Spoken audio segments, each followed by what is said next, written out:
આપણી વચ્ચે પૂર્વ મંત્રીશ્રીના માણસો પણ એમણે મોકલેલા છે.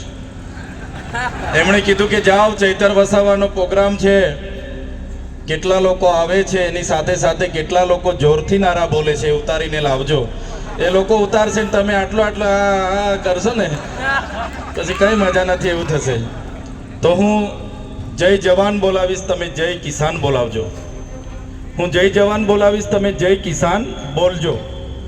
જય જવાન, જય કિસાન, જય જવાન, જય કિસાન, જય જવાન, જય કિસાન, ઇન્કલાબ જિંદાબાદ, ઇન્કલાબ જિંદાબાદ. ધન્યવાદ.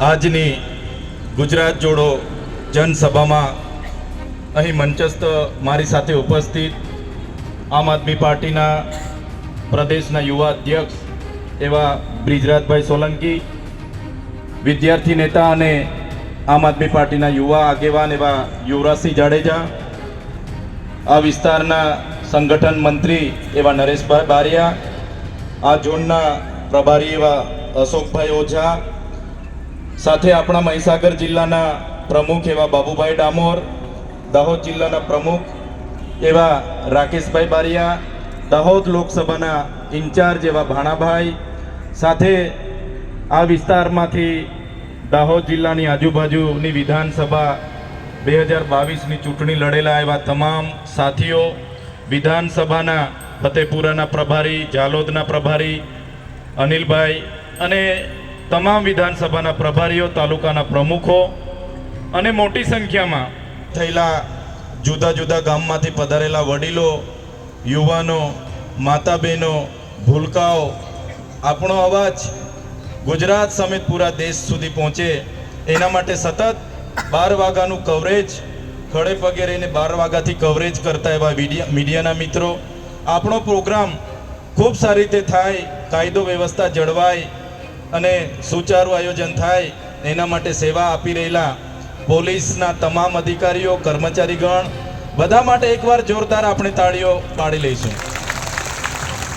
અજયભાઈ કટારા જેવા અનેક આગેવાનોનો આજના કાર્યક્રમમાં આ ચૈતર વસાવા બધાને જ જોહાર વંદન કરે છે. સાથીઓ, દેશની આઝાદી માટે ઘણા આંદોલનો થયા, ઘણા યુદ્ધો થયા, સંઘર્ષ થયો, ઘણા યુવાનોએ, ઘણા આગેવાનોએ એમાં શહીદી વહોરી. આ ભૂમિની બાજુમાં માનગઢ ધામ છે. દર વર્ષે 17 સપ્ટેમ્બરે ત્યાં અમે આવીએ છીએ. ત્યાં પણ જલિયાવાલા બાગના હત્યાકાંડ કરતાં પણ મોટો હત્યાકાંડ માનગઢ ધામમાં પણ થયો. 1500 જેટલા લોકોને ગોળીઓ બારથી મારી નાખવામાં આવ્યા. આજે સવારે હું લીમડીની બાજુમાં આવ્યું કંબોઈ ધામ, જ્યાં ગોવિંદ ગુરુની સમાધિ છે, ત્યાં હું જઈને એમના દર્શન કરીને આવ્યો. તો આ ભૂમિ તરીકે આપણે મનાવીએ છીએ. બધા લોકોના શહાદતથી, બધા લોકોના ખૂનથી દેશ આઝાદ થયો. દેશમાં લોકશાહી આવી અને લોકશાહી આવ્યા બાદ આખા દેશના તમામ વર્ગના લોકોને એવું હતું કે હવે લોકશાહીમાં આપણે બધા સાથે જે પણ પ્રકારની આઝાદી મળી છે, અમને બધાને આઝાદી મળી, તો લોકશાહીમાં બધા જ સાથે રહીને દેશને આગળ લઈ જઈશું. પણ સાથીઓ, જે પ્રકારે આગળના વક્તાઓએ કીધું એ પ્રકારે બાબા સાહેબે જ્યારે બંધારણ સુપ્રત કર્યું ત્યારે એમણે કીધું કે આ બંધારણ બીજા દેશોના કોઈ પણ બંધારણ કરતાં પણ વિશેષ બંધારણ છે, જેને કોઈ પણ દેશનું બંધારણ ટક્કર નહીં મારશે એ પ્રકારનું બાબા સાહેબે બંધારણ બનાવ્યું છે. ત્યારે બાબા સાહેબના એ વાક્યો મને યાદ આવે છે. બાબા સાહેબે કીધું હતું, બંધારણ તો ખૂબ સારું, બધા જ વર્ગના, બધા જ જ્ઞાતિના બધા જ લોકોને આવરીને બનાવ્યું છે, પણ બંધારણને અમલ કરનારાઓની જ્યારે ઈચ્છા શક્તિ નહીં હશે તો આ બંધારણ કશું જ કામનું નથી રહેવાનું. અને આજે તમે જોઈ લો, આજે દેશમાં જે લોકો રાજ કરી રહ્યા છે, દેશની આઝાદીમાં એમનું કોઈ યોગદાન નહોતું, અને એ લોકો આજે રાષ્ટ્ર ભાવનાની, રાષ્ટ્ર પ્રેમની, દેશની અખંડિતતા, આપણા સભ્ય હતા, એમણે બંધારણના આર્ટિકલ 371 અંતર્ગત આસામ, સિક્કિમ, મિઝોરમ, મેઘાલય, ત્રિપુરા, નાગાલેન્ડ જેવા રાજ્યોમાં અનુસૂચિત 6 371 અંતર્ગત એમણે દાખલ કરી. અનુસૂચિત 6 અંતર્ગત એ રાજ્યોની તમામ ગામ સભાઓને સ્વતંત્ર સત્તાઓ. ખેડૂતની આવક ડબલ થઈ ગઈ. યુવાનોને 2 કરોડ દર વર્ષે રોજગારી મળે છે, નથી મળતી? તો હજુ આપણે બીજા 2047 સુધી આપવાની છે એમને તક. ત્યારે 2014માં 2019 પર આવ્યા, 2019ની ચૂંટણીમાં 2024 પર આવ્યા, હવે 2024ની ચૂંટણી હતી ત્યારે 2047 પર લઈ ગયા.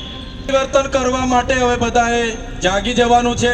મેં બધા જ વડીલો, યુવાનો, માતા બહેનોને, પશુપાલકો, એસસી, એસટી, ઓબીસી, માઇનોરિટી જેટલા પણ લોકો અહીંયા ઉપસ્થિત છે, મને સાંભળે છે, એમને મારે નમ્ર વિનંતી છે. અમે નાના લોકો છે, અમને પોલીસ, એમની સરકાર, એમનો કલેક્ટર, એમના એસપી, એમના મંત્રી, એમના તંત્રી બધા અમને પણ ખૂબ ડરાવે છે, ધમકાવે છે. જેલોની વાતો થાય છે, ફલાણું કરીશું, ઢીકણું કરીશું. પણ જ્યાં સુધી તમારો બધાનો અમારા પર સહકાર છે, જ્યાં સુધી તમારા બધાના વડીલોના, માતા બહેનોના આશીર્વાદ છે, અમે એ લોકોથી ડરવાના નથી. ત્યારે આપણે હવે સામે લડવા જવાનું થતું નથી. હવે તમારામાંથી તાલુકા જિલ્લાના ઉમેદવારો ફાઇનલ કરી દો. આવનારી વિધાનસભાનો એક ઉમેદવાર ફાઇનલ કરી દો અને આવનારી સત્તામાં તમે આવી જાઓ, ત્યારે જ આપણા લોકોના કામો થવાના છે. વાત કરવા માટે હું આવ્યો છું. બધા જ લોકો આજે ઘણા લાંબા સમયથી આ મંચ પર ઉપસ્થિત હતા, અહીંયા બેઠા છો, ત્યારે તમામ લોકોનો, આજુબાજુ ગામોમાંથી પધારેલા મારા વડીલો, મારી માતા સમાન મારી માળીઓ, મારી બહેનો, મારા ભાઈઓ, મારા મિત્રો, મારા ભૂલકાઓ, મીડિયાના તમામ સાથીઓ, પોલીસ અધિકારીઓ, પોલીસ કર્મચારીઓ, બધા જ લોકોનો જેમણે અમને ગ્રાઉન્ડ આપ્યું છે એ ભાઈનો પણ, અને જેટલા પણ લોકો મને સાંભળે છે બધા જ લોકોનો હું ખૂબ ખૂબ આભાર માનીને છેલ્લે હું એક નારો બોલાવીશ. તમારે પરિવર્તન કહેવાનું છે અને પછી મારી વાણીને હું વિરામ આપીશ. સંતરામપુર માં આગે જોરથી પછી કેસે ભાઈ ચૈતરભાઈ આવ્યો તો કઈ હતું નહીં, હવા જ હતી. સંતરામપુર માં આગે, કડાણા માં આગે, સુખસર માં આગે, સુખસર માં આગે, જાલોદ માં આગે, દાહોદ માં આગે. પરિવર્તન, પરિવર્તન, પરિવર્તન. ધન્યવાદ. જય આદિવાસી, જય જોહાર.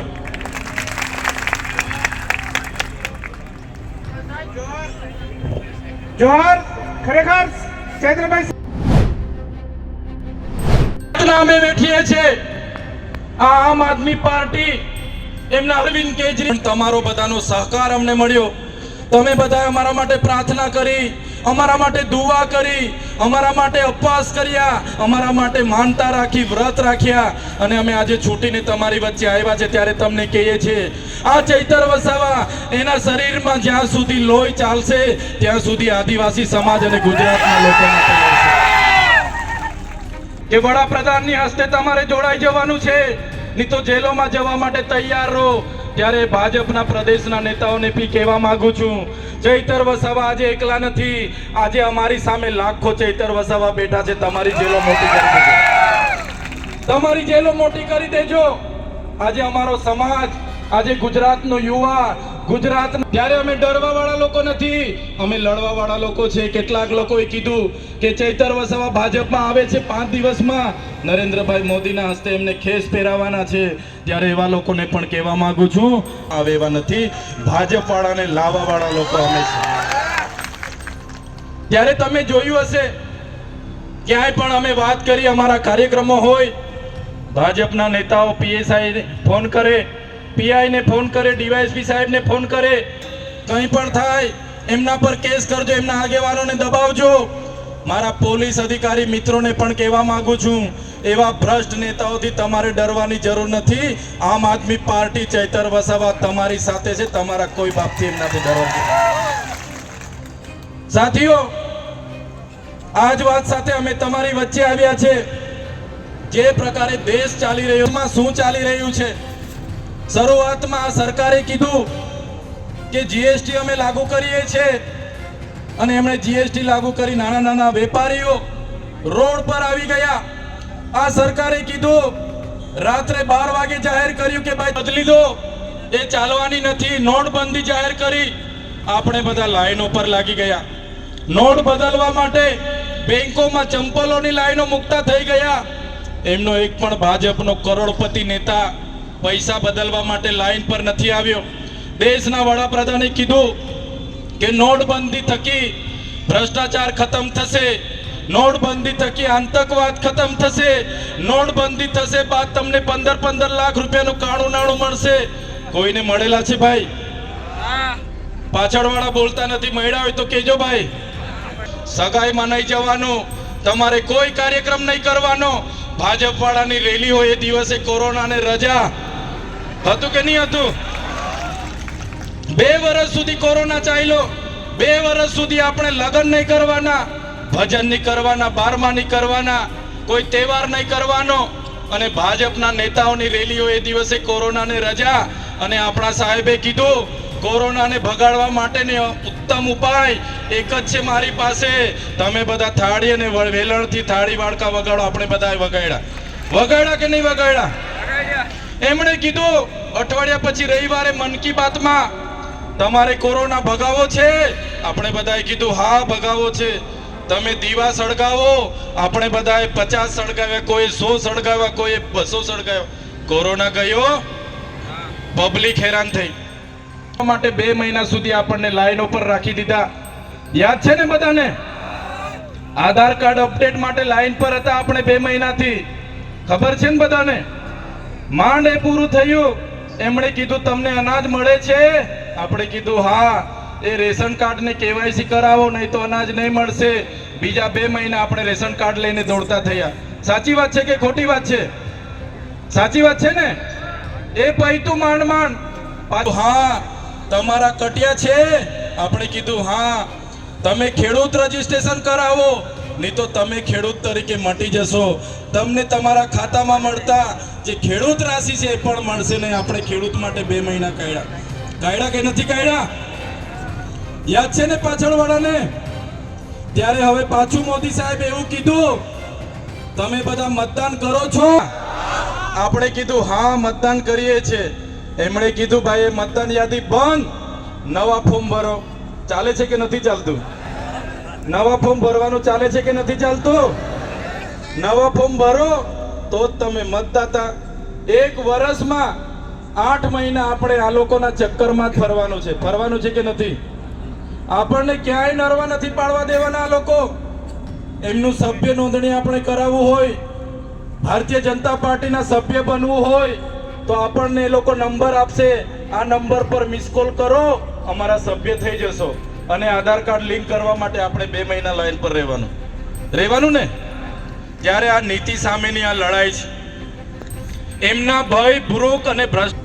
મારા યુવાનો અહીંયા બેઠા છે, મારી માતા બહેનો બેઠા છે. હવે આ લોકોને 30 વર્ષ તમે અમે આપી દીધા. આપણને શું મળ્યું? ગઢડા ડેમના વિસ્થાપિતોને પૂછી જોજો શું હાલત છે. આ વિસ્તારના જે લોકોને આદિજાતિના દાખલા નથી મળતા એમને પૂછી જોજો શું હાલત છે. જે લોકો પૈસા મનરેગામાં એમના મંત્રીના છોકરાઓ ખાઈ ગયા.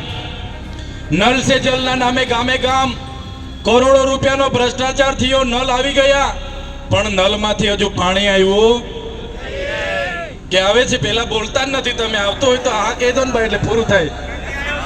નળમાંથી પાણી આવે છે? મનરેગામાં રોજગારી મળે છે? સિંચાઈનું પાણી મળે છે? હા એવું કે છે કોઈ. તો 30 વર્ષ આપ્યા, હવે કેટલા બીજા આપવાના છે? 30 વર્ષ. આ લોકો તો કહે છે કે 2047માં બધું થઈ જશે. કે યોજના મંજૂર થાય, એ ચાહે ડેમ હોય, જીઆઈડીસી હોય, જીએમડીસી હોય, રેલવે હોય, એરપોર્ટ હોય કે બુલેટ ટ્રેન હોય, ત્યાંની ગામ સભાની સંમતિ લેવાનું ફરજિયાત છે. ત્યારે ત્યાં કોઈ વડાપ્રધાન કાર્યક્રમ કરવા આવે, દેશના રાષ્ટ્રપતિ કાર્યક્રમ કરવા આવે, રાજ્યપાલ કાર્યક્રમ કરવા આવે કે રાજ્યના મુખ્યમંત્રી કાર્યક્રમ કરવા આવે, અનુસૂચિત 6 લાગુ છે એ વિસ્તારમાં ગામ સભાની પરવાનગી ફરજિયાત લેવી પડે છે. કોઈ પણ પ્રોજેક્ટ ત્યાં મંજૂર થાય એની જમીન સંપાદન કરતા પહેલા ગામ સભાની પરવાનગી લેવી પડે, એ વ્યક્તિની પરવાનગી લેવી પડે. આ પ્રકારે પબ્લિક હિયરિંગ કરવું પડે. વિસ્તારનો આદિવાસી સમાજ આજે બચેલો છે. ત્યારે આજે ગુજરાતમાં પણ અંબાજીથી ઉમરગામના 14 જિલ્લાઓમાં બંધારણની કલમ 244ની પેટા કલમ 13 ક અંતર્ગત આપણને અનુસૂચિ 5 ની જોગવાઈ કરીને બંધારણમાં આપણને આપી છે. સાથીઓ, આજે આઝાદીના 78 વર્ષ થયા, આજ દિન સુધી લાગુ નથી કરી. આજે જ્યારે આ વિસ્તારમાં ડેમો બનતા હતા, આ વિસ્તારમાં કોરિડોર બને, ભારતમાલા પ્રોજેક્ટ બને, આ વિસ્તારમાં જ્યારે એરપોર્ટ આવવાનું હોય, આ વિસ્તારમાં કોઈ જીઆઈડીસી જીએમડીસી આવવાની હોય, સત્તામાં બેઠેલા લોકો સત્તાનો દુરુપયોગ કરીને પોલીસને મોકલીને બારોબાર આપણી જમીન આજે છીનવાઈ રહી છે. બંધારણમાં 1996ના પેસા એક્ટની જોગવાઈ છે. આજે 1983માં જે 73 AA માટેનો કાયદો બન્યો, એમાં આદિવાસીઓની જમીનો બીજા કોઈ ખરીદી ના શકે અને આદિવાસીની જમીન બીજા કોઈ વેચી ના શકે, એ કાયદા અંતર્ગત આજે આપણને પ્રાવધાન મળ્યા. પણ તમે આજે જોઈ લો, દરેક જિલ્લાના કલેક્ટરો 73 AA ની જમીનો બારોબાર એમના દસ્તાવેજો બનાવીને આપી રહ્યા છે. ત્યારે સાથીઓ, આપણે બધાએ જાગવાની જરૂર છે. એ ચાહે અનામતની વાત હોય, આજે અનામતમાં 40% લાવો તો જ આપણને એ ભરતીમાં લેવાની વાત છે. અરે વાત એના પર આપણે કરવી પડશે કે આજે બંધારણ દિવસ હતો અને આપણને જે બંધારણમાં સંવિધાનિક પ્રાવધાનો મળ્યા છે, જળ જંગલ જમીન પરના અધિકારો મળ્યા છે, ખનિજો પરના અધિકારો મળ્યા છે, એની આજ દિન સુધી અમલવારી નથી થઈ. આજ દિન સુધી આપણે અધિકારો માટે લડીએ છીએ. આજે તમે દેશની હાલત શું છે જોઈ લો. આજે આપણે દેશના નાગરિક છે, એ સાબિત કરવા માટે તમારે કેટલા જાતના પુરાવા આપવા પડે છે? આપવા પડે છે કે નથી આપવા પડતા? પાછળ મારો અવાજ આવે છે? આજે તમે દેશના નાગરિક છો, એ સાબિત કરવા માટે તમે જોઈ લો, શરૂઆતમાં તમારે નામ લખાવવું એટલે તમારે પહેલા શરૂઆતમાં જન્મનો દાખલો માંગે, આવકનો દાખલો માંગે, જાતિનો દાખલો માંગે, સ્કૂલનું સર્ટી માંગે, રેશન કાર્ડ માંગે, આધાર કાર્ડ માંગે, ચૂંટણી કાર્ડ માંગે, તમારી પાસે પાન કાર્ડ માંગે, આઈટી રિટર્ન માંગે, તમારી પાસે કટિયા માંગે, પંચાયતનો રહેઠાણનો દાખલો માંગે, ઘરવેરાની પાવતી માંગે, લાઇટ બિલ માંગે. અને તમે જ્યારે કોઈ લાભ લેવા જાઓ, મામલતદાર સાથે તમે ઊભા હો તો પણ મામલતદાર કહે કે તમે જીવતા છો એનો દાખલો, હયાતીનો દાખલો લઈ આવો, પછી જ તમને અમે તમારા ટેક્સમાંથી યોજનાનો લાભ આપીશું. થાય છે કે નથી થતું? એના પુરાવા માટે એક થેલો લઈને આપણે નીકળવું પડે અને આપણે બધાએ અડધી જિંદગી કાગળિયા ભેગા કરવામાં જતી રહે એવી પરિસ્થિતિ આજે આપણી છે. આજે કડાણા વિસ્તારના લોકો પોતાના જાતિના દાખલાઓ માટે વર્ષોથી લડે છે. સાચી વાત છે કે ખોટી વાત છે? સાચી વાત છે કે ખોટી વાત છે? જમીનો ડૂબી ગઈ, ગામો વિસ્થાપિત થયા, સમાજ સંસ્કૃતિ પ્રકૃતિ સાથે છિન્ન ભિન્ન થઈ ગયા અને વિસ્થાપિત થયા. સરકારે કીધું તમને જમીન સામે જમીન આપીશું, સિંચાઈનું પાણી આપીશું, એક પરિવારમાંથી એક જણને નોકરી આપીશું.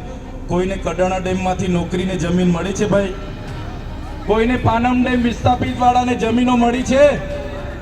તમને નોકરી મળી છે? જ્યારે પણ દેશને જરૂર પડી, જ્યારે પણ પ્રદેશને વિકાસની જરૂર પડી, એ ચાહે નર્મદા ડેમ હોય, કડાણા ડેમ હોય, ઉકાઈ ડેમ હોય, પાનમ ડેમ હોય કે કરજણ ડેમ હોય, આદિવાસી સમાજ વિસ્થાપિત થયો છે, જમીનો આપી છે. આજે કુપોષણથી આદિવાસી સમાજના બાળકો પીડાય છે, આજે સિકલ સેલથી બાળકો પીડાય છે, આજે દવાખાનાઓમાં ડોક્ટરો નથી, આજે પણ યુવાનો રોજગારી માટે આંદોલનો કરે છે, આજે રોડ માટે આંદોલનો કરે છે, 73 AA માટે આંદોલનો થાય છે, આજે સ્કોલરશિપ માટે આંદોલનો થાય છે. ત્યારે મારા સાથીઓ, મારા યુવાન મિત્રોને હું કહેવા માંગુ છું, આપણે ક્યાં સુધી આંદોલન કરીશું? ક્યાં સુધી લડેંગે જીતેંગે, જિંદાબાદ મુર્દાબાદ? ક્યાં સુધી આવેદન નિવેદન, ક્યાં સુધી હાયરે સરકાર હાય કરીશું? મારા સાથીઓ, આવનારા દિવસોમાં તાલુકા જિલ્લા પંચાયત આવે છે, તમે તૈયાર થઈ જાઓ. હવે આવેદન નિવેદન જિંદાબાદ મુર્દાબાદ કરવાનું થતું નથી. હવે આ લોકો પરથી આપણે સત્તા લેવાનું થાય છે અને એ સત્તા આપણે બધાએ લઈ લેવાની છે. તમે જોયું હશે, આપણા જ પ્રદેશના આપણા જ MLA જ્યારે આ ગુજરાતના શિક્ષણ મંત્રી હતા, આદિજાતિ મંત્રી હતા, એમની અધ્યક્ષતામાં જ 28/10/2024 ના રોજ એક પરિપત્ર એમણે બહાર પાડ્યો આપણા મંત્રીએ, અને એમણે કીધું કે જે આદિવાસી વિદ્યાર્થીઓ ઉચ્ચ અભ્યાસ કરે છે, જે મેડિકલ કરે છે, સિવિલ કરે છે, બીએ કરે છે, બીએડ કરે છે, બીએસસી કરે છે, એમએસસી કરે છે, જે લોકો પીડીસી કરે છે, બીએડ, જે લોકો એમએસડબલ્યુ, બીએસડબલ્યુ કરે છે, એમના માટે સરકાર તરફથી પોસ્ટ મેટ્રિક શિષ્યવૃત્તિ હતી, તે આજેથી અમે બંધ કરીએ છીએ એમ કરીને 28/10/2024 ના રોજ આપણા મંત્રીએ પરિપત્ર બહાર પાડ્યો. આપણું 3,410 કરોડ રૂપિયા વર્ષનું બજેટ હતું, છતાં એમણે એવું કીધું કે આદિવાસી વિદ્યાર્થીઓના ઉત્થાન માટે, આદિવાસી વિદ્યાર્થીઓના ઉચ્ચ અભ્યાસ માટે અમારી પાસે બજેટ નથી. ત્યારે ભાજપની સરકારને હું કહેવા માંગુ છું, હમણાં નરેન્દ્રભાઈ મોદી ડેડિયાપાડા આવ્યા, એમણે જાહેરાત કરી અને ઉત્થાન માટે પ્રયાસો કરશે. ત્યારે નરેન્દ્રભાઈ મોદીને હું કહેવા માંગુ છું, અમારું 3,410 કરોડ 2024 નું બજેટ હતું, એમાંથી માત્ર તમારા આદિજાતિ વિકાસ વિભાગે 929 કરોડ અમારા પાછળ ખર્ચો કર્યો છે. જે વધારાનું બજેટ તમે વાપર્યું છે એ તમારી રથયાત્રાઓમાં, તમારી સભાઓમાં, તમારી ગૌરવ યાત્રાઓમાં, તમારા વિકાસ મહોત્સવમાં, તમારા માર્ચ યુનિટીમાં આદિવાસીઓનું બજેટ તમે વાપર્યું છે, જેના કારણે આજે અમારા આદિવાસી યુવાનોને શિષ્યવૃત્તિ નથી મળતી. ત્યારે મારા વાલીઓ, મેં તમને કહેવા માંગુ છું કે આ માનસિકતા ધરાવતી સરકાર આદિવાસી યુવાનો ભણે નહીં, આગળ વધે નહીં, એમની જે માનસિકતા છે એ માનસિકતા દૂર કરવાની જગ્યાએ આવનારા દિવસોમાં ભારતીય જનતા પાર્ટીની સરકારને આપણે દૂર કરવા માટે બહાર આવવું પડશે.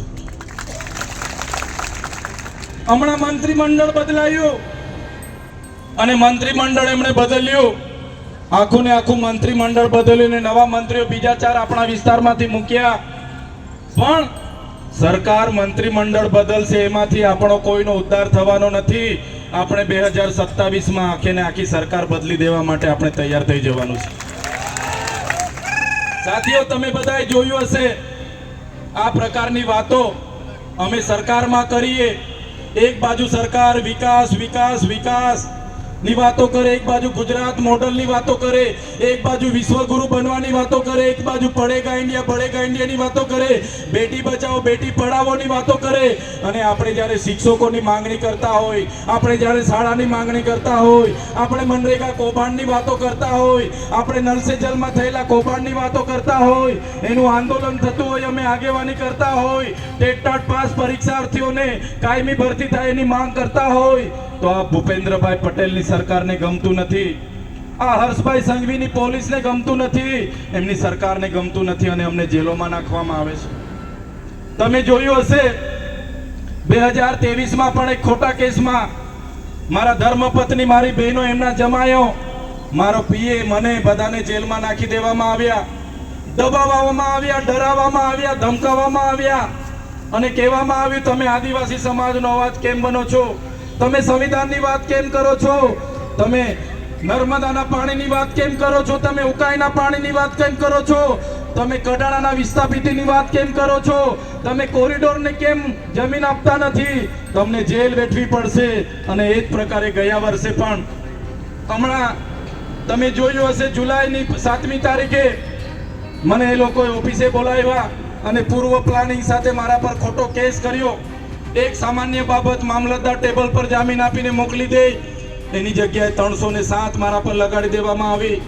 મને રાજપીપળા જેલમાં નહીં, ડેડિયાપાડા જેલમાં નહીં, મને વડોદરાની સેન્ટ્રલ અંગ્રેજો વખતે એના પહેલા બનાવેલી જેલમાં ખંડર હાલતમાં એકલી કોટડીમાં મને રાખવામાં આવ્યો, મને યાતનાઓ આપવામાં આવી, મારો પરિવાર દુખી, મારા કાર્યકરો દુખી, મને જામીન ના મળે, મારા વકીલોને કોર્ટમાં ના જવા દે, મારા માટે આંદોલન કરે એમને જેલોમાં નાખી દે, એમના મોબાઈલો જમા થઈ જાય, મને જેલમાં મળવા માટે કોઈને પરમિશન નહીં, મારા વકીલોને મળવા ના દે, મને દબાવવામાં આવ્યો, ડરાવવામાં આવ્યો, ધમકાવવામાં આવ્યો, અને કહેવામાં આવ્યું તમારે 3 વર્ષ સુધી જેલમાં રહેવું પડશે, તમારે 2 વર્ષ સુધી જેલમાં રહેવું પડશે. અને મેં જેલમાં, સાથીઓ તમે જોયું હશે, મેં વગર ગુને સાથીઓ, જેલોથી અમે ડરતા નથી, અમારા સાથીઓ જેલોથી ડરતા નથી, પણ જ્યારે વગર ગુને જેલ વેઠવી પડે, વગર જૂને યાતનાઓ વેઠવી પડે, ત્યારે દુઃખ થાય છે. અને એ દુઃખ સાથે અમે 80 દિવસ સુધી જેલમાં રહ્યા, એકલી કોટડીમાં રહ્યા. જન હતું, પણ તમારા બધાના આશીર્વાદ હશે, ઉપરવાળાની મહેરબાની હશે, હું છૂટીને આવ્યો ને તમારી વચ્ચે આવ્યો છે. આ ઉત્તમ દાખલો છે. માંડ માંડ તારીખ પર તારીખ, તારીખ પર તારીખ, તારીખ પર તારીખ, તારીખ પર તારીખ, ભાજપના નેતાઓ, એમની પોલીસ ખોટા સગોંદનામા કર્યા. કહેવામાં આવ્યું કે આ ચૈતર વસાવાને આદિવાસી વિસ્તારમાં નહીં ફરવા દેવાનો, એને અંબાજીથી ઉમરગાંવથી દૂર રાખો. અને તમે જોયું હશે, આજે હું ડેડિયાપાડા નથી જઈ શકતો. મને આ લોકોના ખોટા સોગંદનામાના કારણે મારો જે મત વિસ્તાર છે, મારું જે ડેડિયાપાડા છે, જે લોકોએ મને 34 વર્ષમાં ધારાસભ્ય બનાવ્યો, એમની વચ્ચે એમના સુખ દુઃખમાં આજે હું જઈ નથી શકતો. ત્યાં મારી ઓફિસ છે, મારું ગામ છે, ત્યાં મારું ઘર છે, મારો પરિવાર છે, ત્યાં હું જઈ નથી શકતો. અને અનેક વાર એ લોકો હજુ પણ મને કહે છે, એમના નેતાઓ ધમકી આપે છે, એમના આઈપીએસ અધિકારીઓ ધમકી આપે છે, તમે મોદી સાહેબ વિશે બોલો છો, તમે ભૂપેન્દ્રભાઈ પણ કાઢ્યા જ છે, આવનારા દિવસોમાં તમને નર્મદા જિલ્લાની બહાર પણ અમે મોકલી દઈશું, ગુજરાતની બહાર પણ અમે મોકલી દઈશું. ત્યારે એ પોલીસ અધિકારીઓને, એ ભાજપના નેતાઓને, એમના મુખ્યમંત્રીને, એમના નાયબ મુખ્યમંત્રીને હું કહેવા માંગુ છું, તમે મને નર્મદામાંથી કાઢી નાખશો, તમે મને ડેડિયાપાડામાંથી કાઢી નાખશો, તમે મને ગુજરાતમાંથી કાઢી નાખશો, પણ આ ચૈતર વસાવા અમારા લોકોના દિલમાં રહે છે.